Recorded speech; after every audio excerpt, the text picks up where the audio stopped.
What did these three people have in common? Hunger and thirst for righteousness, for example, Nellie McClung for women's rights, Agnes McPhail for rights of prisoners, Dr. Martin Luther King Jr. for the well-being of the black people and the poor.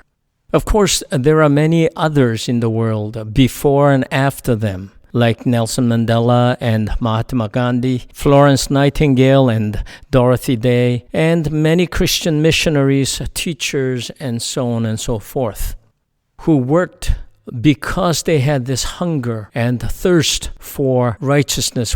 What that means is that they all worked to make things right or to be on the right side with God, or do the morally right thing and live the ethically meaningful life.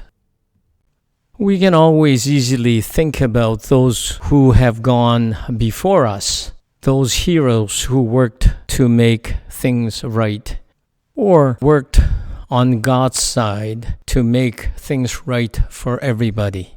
These people do not simply exist in the past, but there are so many others who are hungering and thirsting for the righteousness even today. Who are they? Where are they? What are their names?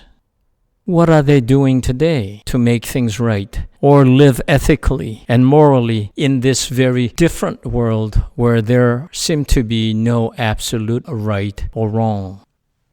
Let's begin with a group of people who are in the news quite a bit lately. The Black Lives Matter people. These are the people who, after seeing injustices being done against black young men and women, they rose up to try to make things right so that the black people in the United States and around the world will not live in fear. We have seen them demonstrate. We have seen them continually pressure the powers that be and the governments in order to change things. These are the people who have seen injustices happen, and because they were hungry for and thirsting for righteousness, they could not sit idly, but rose up in order to bring about a new world where justice will be attained by all those who were treated unjustly because of the color of their skins or because of their economic conditions. In Canada, we have seen many Indigenous activists who hunger and thirst for righteousness. They have risen up in order to fight against all the discriminations they have faced as the first peoples in Canada, having lost everything to the newcomers. There are many people who have rose up in order to find ways to bring about the well-beings of the first peoples of Canada. We have been talking about how homeless people are so close to us around this church, sleeping in cemeteries and trying to get by each day. There are many people who hunger and thirst for righteousness so that they are working to make homeless people count in this world by demonstrating, by forcing governments to make right decisions on how to deal with them, and also by advocating for these people who are often invisible and voiceless. There are groups all around in this country advocating for the homeless. In a way, we do too.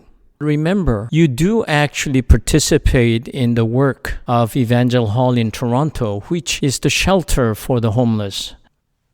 Speaking of the homeless, there are great migrations in our world at the moment. Many Africans are leaving their homes, heading towards Europe. Many Central and South Americans have left their homes to try to enter into North America. These refugees are considered to be non-refugees because they do not have a legitimate political reasons. Yet they are refugees who are migrating in order to make life better for their children and their children's children. These refugees are often incarcerated and put into the concentration camp-like prisons so that they will not enter into various nations. There are many people, as Christians and the non-Christians, having seen how unjust our actions are towards those who are looking for better lives from other countries, have gathered themselves together and have been speaking on behalf, have been demonstrating, have been trying to enforce the governments to adopt the laws so that these refugees will be welcomed and be given places. Lately, not only the old people, but also very young people have been very active, for they are all hungering and thirsting to be on the side of God. And it has to do with environment. Our world has been devastated by human exploitations. With the rise in carbon emissions due to human activities, we are seeing all kinds of consequences. These terrible fires out west in California, whose smoke have now reached as far as England and Spain. Yet there are those who are continuing their act of exploitations, dismissing all the warning signs. So not only the adults but also children have risen up. This is a wonderful picture of indigenous young people of the First Nations who have risen up to protest against Albertan and Canadian policies on developing tar sands. There are many Presbyterians in Canada, just like you, who also hunger and thirst for righteousness. This picture is from our National Church's website. It talks about how we're involved through justice ministries, healing and reconciliation activities, planting seeds by helping the poor around the world, and reaching out to those who have experienced the natural disasters or man-made disasters like wars. Every one of you are involved as the ones who are hungering and thirsting for the righteousness. We participate in the act of establishing righteousness in the world by supporting through the Presbyterians' sharing offering. Jesus said, "Blessed are those who hunger and thirst for righteousness, for they shall be filled." Did Jesus say this to all those who are trying to do right? Or did Jesus say just to Christians who are doing right?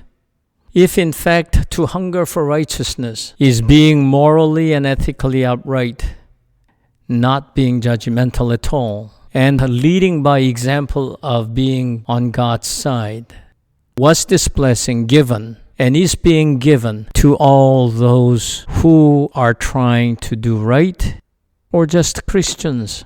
That is the question. Same for thirsting for righteousness.